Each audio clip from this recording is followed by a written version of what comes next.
This is apropos. He ushered in big changes which have reshaped the fractured nation's foreign ties. Exactly a year on from the fall of Bashar al-Assad, the Syrian president is vowing to usher in a new era of justice and coexistence as tens of thousands celebrate the anniversary.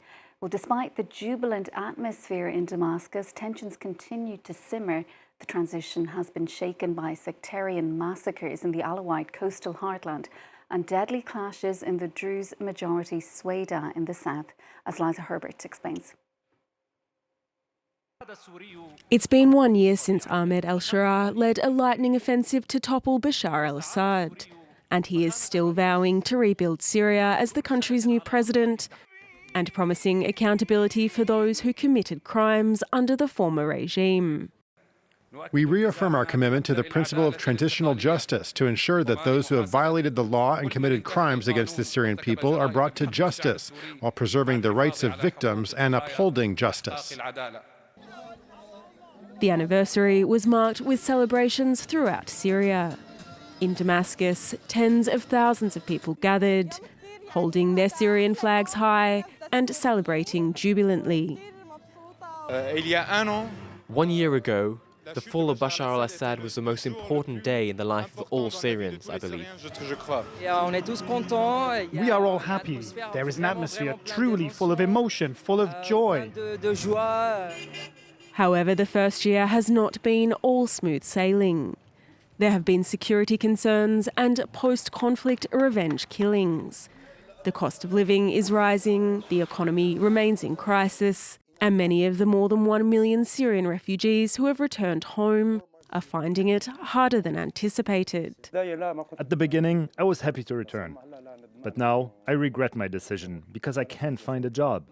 The 14-year civil war also divided Syrians across religious, sectarian and ethnic lines, and many still want accountability for those killed during the Assad regime.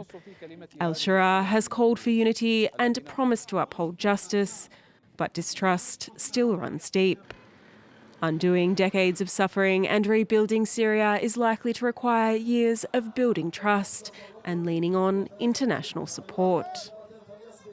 Well, for more on the situation in Syria, we're joined by Theo Padnos, an American journalist who was captured and held for nearly 2 years in a series of prisons run by Syrian rebel groups with ties at the time to al-Qaeda. Thanks so much, Theo, for being with us on the programme. Firstly, tell us about your own experience. Why were you originally in Syria? When were you captured and why?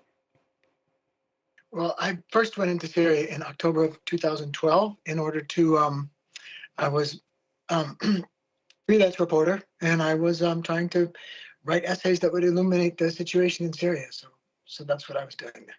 And when were you actually captured and what were the circumstances surrounding that, Theo, if you don't mind telling us a little bit more about that? No, I'm happy to tell you. In October of 2012, as I say, I met 3 young men Syrians in Antakya, Turkey, who told me that they were freelance reporters like me, and that they would be happy to take me on a little tour of Aleppo and Idlib. And as soon as we crossed the border, they announced that they were members of the al-Qaeda organization, which they really weren't. And I escaped from these. They took me into custody. There was some initial violence, but it wasn't too bad. I escaped from these young men, and then I went to the Free Syrian Army. I presumed they were the people that were like friendly to us, Westerner journalists, but really they weren't. They called up Mohammed Adnani, who's responsible for the attacks in Paris in November of 2015, at the Bataclan, Stade de France, and all of that. So this character, Adnani, came. He was my first interrogator. And after that, there followed 2 years of, it was detention under difficult circumstances, you could say. And as you say, you came into contact with some senior jihadist leaders during that time. Did you ever come across the current Syrian president at all?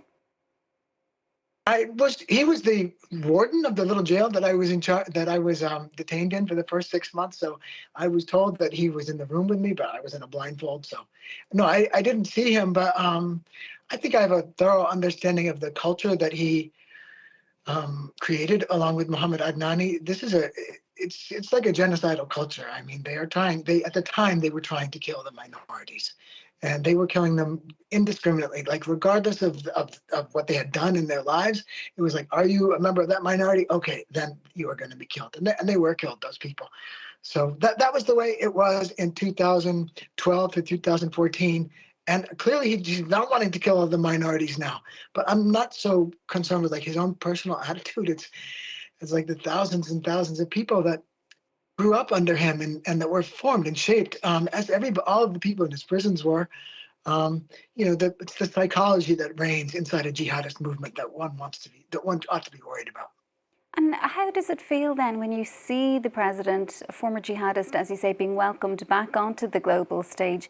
He's made 21 international trips to 13 countries so far this year. Most notably, we saw him, of course, with Donald Trump at the White House not so long ago. Look, I want Syria to be welcomed into the family of nations. It's the best possible thing for the people of Syria. They need opportunities. They need economic development. We should open our universities to them, and in the best of all possible worlds, we would have some technocrat in charge, and he would be, kind of ecumenical and open and tolerate all religions. And in this case, it's like the fox is guarding the henhouse. He says, okay, I'm not going to eat the chickens, but he and his people have already eaten a bunch of chickens. And I don't think they're being frank with the world about what they have done. It's like nobody trusts them. None of the minorities trust them. There's happiness in the streets among the majority. But imagine being in a position where you have to tell the minorities, hey, listen, we know that those people over there, they killed your family last week, but they're promising to be good this week. So can you get along with them? And they're saying, well, we're not ready to get along with them. We're frightened. We're alarmed. And they should be, because every week some shrine or business is burned to the ground or people are disappearing. And it's like it's a frightening situation for the minorities in Syria. And it's a joyous situation for everybody else. Yeah, because that persecution of members of the Alawite sect, it continues. What do you think the future holds for minorities? We're hearing today calls for people to come together to try to rebuild the country. But is everybody included in that call, do you think? I am encouraging my Alawite friends to leave as soon as possible. It's just like the situation of the Jews in 1933 in Europe. It's like they don't know. Nobody knows. There's a great deal of uncertainty concerning the future. And if we were to give advice to if we were like living back then and we could give advice to our Jewish relatives, grandparents, we would say, leave, get out, get out, get out. So having spent 2 years among the people that are persecuting these minorities, I know their psychology, and I sincerely believe that the safest, wisest thing is just to escape with whatever they have on their back and leave. I know that's not practical. It's like they don't have the money, and then where do they go? And maybe it's safer at home. But personally, the people I care about most, of course, I'm saying, listen, just save your skin is what I'm telling them. But, maybe that's not the best advice. Maybe things will turn out okay. It's just they're taking their lives in their hands with every day that they stay there. And every day some new person disappears. And Theo, how did you yourself manage to maintain hope when you were in captivity? It was quite a long time, and your release came just a week before we all heard about the horrific beheading of James Foley by Islamic State. So how did you actually get through that time? And, are there lessons that can be learned from people like you who have that direct experience with the one-time jihadists and now leaders of the country? Well, I would say you have to keep them talking. I mean, it's just like they're interesting. They're interested people. They want to discuss and learn about the world, and oftentimes they don't know very much about the world.